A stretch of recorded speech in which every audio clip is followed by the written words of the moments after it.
This is the Enrichment Sports Source with your host, John Pennington. Good Sunday morning and welcome into the Enrichment Sports Source. Happy to have you with us today. Got a big show. We're going to talk about Tennessee's week that was in basketball. Lost to Vanderbilt. Bounce back with a win over South Carolina. But then you've got Florida and a road trip to Missouri coming up this week. Is this the biggest week of the Cuonzo Martin era? I think it's a must-win week. We'll explain why. We'll show you some numbers. We'll walk you through that. Plus, in case you haven't heard, a couple of Vols and one ex-Vol have been arrested overnight. We'll give you the latest details that we have. They are sketchy, multiple source kind of things. We'll talk about that in a second. This first segment of the show, always we kick it off with our good friends from Enrichment Federal Credit Union. The holidays are over, but there's still one gift left to give. You can give it to yourself. Consolidate this year's holiday expenses into a low-cost, fixed-rate holiday recovery loan. Gather all your holiday bills into one easy payment, available only through the end of this month. So get out to Enrichment through February. Rates as low as 3.99 fixed APR. Enrichment Federal Credit Union, go in and ask them, any of their 8 area locations, ask them about their holiday recovery loan. All right, I want to welcome in the crew that starts. We got a couple more guys waiting in the wings to join us a little later. We'll start over here. We got Jimmy Himes from, I've been saying 990. 99.1 is also the big stick that you guys use. So 99.1, 990 WNML. We have Mark Pancratz, who of course was a player for Bruce Pearl, and I worked on the staff of Bruce Pearl and Cuonzo Martin. Mike Strange back with us off a road trip, about to go on another one. Yeah, Mike Strange from the Knoxville News Sentinel, and we have here Golf News of Tennessee, and also just media mogul. He's everywhere. Chuck Cavaleras. Good to be here. Let me quickly run through what we know, what's out there, what's being reported. At 2 a.m. this morning, this is according to multiple sources, 2 a.m. this morning there was a noise complaint filed at what is believed to be Dontavis Sapp's apartment. Sapp, of course, linebacker last year. He's not a Vol anymore, ex-Vol. Vol for life. Vol for life. It's a VFL. Yeah, this is when they don't want you to be a VFL. Multiple sources say that there was a noise complaint, officers showed up, the music got turned down. As the officers were leaving, the music apparently got turned back up, and the party had supposedly escalated when the officers returned. It was a big crowd. Sapp was arrested, multiple sources say, for resisting arrest and distribution of alcohol to a minor. Johnson, multiple sources say, was arrested for resisting arrest, and there were verbal confrontations with the officers that led to these arrests. The other Vol, current Vol, aside from A.J. Johnson that we know was arrested, it showed up on the Knox County Sheriff's Department's website today, Danny O'Brien. So a couple of Vols arrested. Does anyone else have anything to add here in terms of latest and greatest, or is that the general gist of what we got? Sounds like that's the general gist of what we got. I'm happy that my livelihood's not based on the decisions of 17 and 20-year-olds anymore. No that's kidding. just a perfect example. If you go to bed, everything's good, and things don't happen. Good things don't happen after midnight. Well, and we'll talk about this a little later. Ironically, we had a question later in the show that dealt with how great the discipline has been under Butch Jones, and it has been. And this does not sound like major instances here, but I guess it's about the same as throwing a beer bottle at cars. Anyway, I do wonder, though, Butch Jones, of course, the son of a police chief.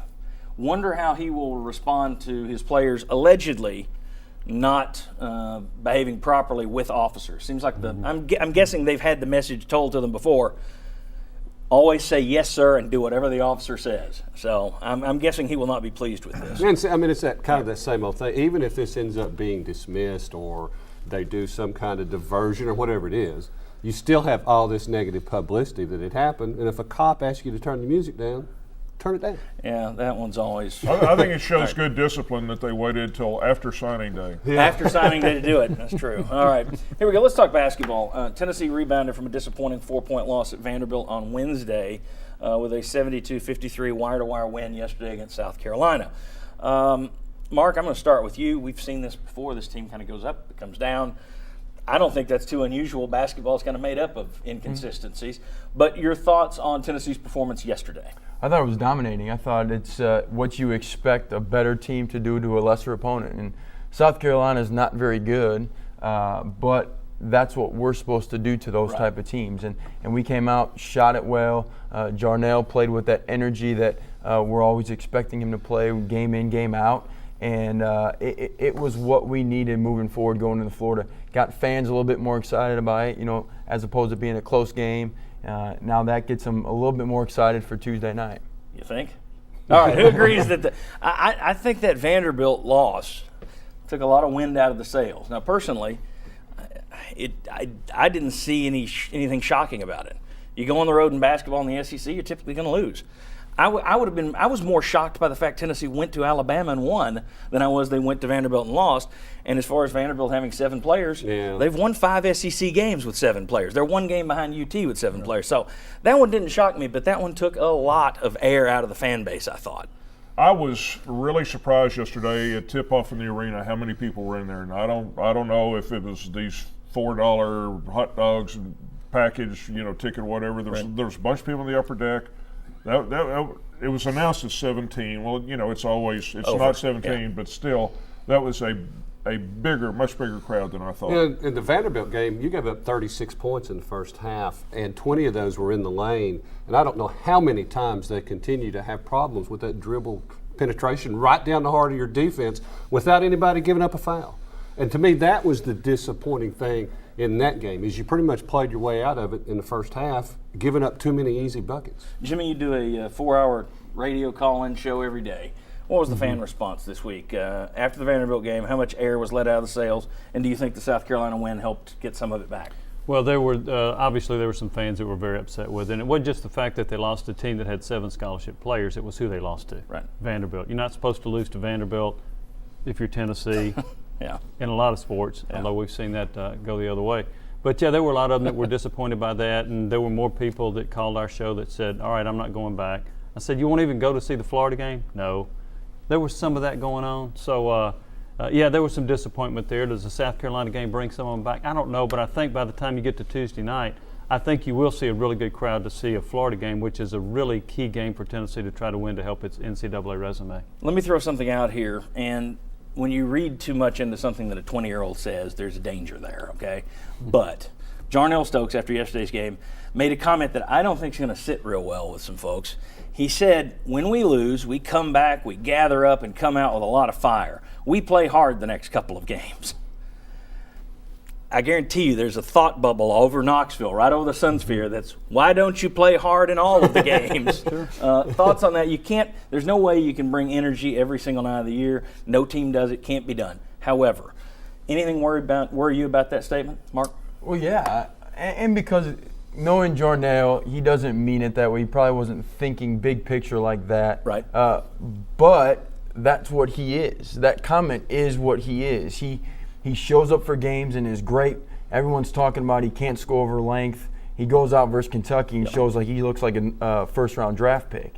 And then 2 games later, he digresses. And so that is him, unfortunately, and that's how this team's been. And we need that to go away if we're going to finish the season the way we need to make the tournament. Anybody else with thoughts on that comment? I think the team responds to Jarnell, which I think is what Mark's saying a little bit. If he comes out and he doesn't play with energy, I think that affects the rest of the team. When he plays hard and he plays well, they're a really hard team to beat. But if he comes with that attitude of, okay, this is game 3, time for me to take a little bit of a break, I think that affects the rest of the team. Thoughts? This team, I've heard this phrase several times in losses. Well, this will be a learning point for us. And I flash back to, I think it was Jerry Green's last team that had all that talent. And this is a wake-up call. You heard about 6 times during that season. A lot of wake-up calls. A lot of wake-up calls. So this one is, this will be a learning thing. And I've known teams that get that type of feeling off of wins, that build their confidence and see that grow.